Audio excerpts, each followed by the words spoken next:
ওং নম শ্রীমদ্ভগবদ্গীতায় নম।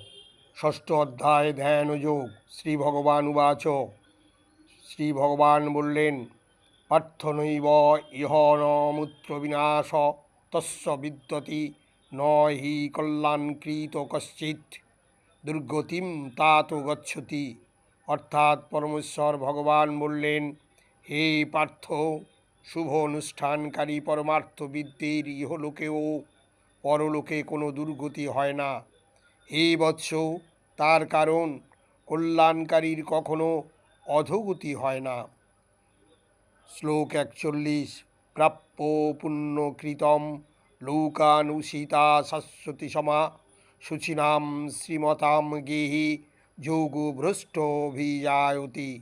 অর্থাৎ ভগবান বললেন, যোগভ্রষ্ট ব্যক্তি পুণ্যবানদের প্রাপ্য স্বর্গাদি লোকসমূহে বহুকাল বাস করে সদাচারী ব্রাহ্মণদের গৃহে অথবা শ্রীমান ধনী বণিকদের গৃহে জন্মগ্রহণ করেন।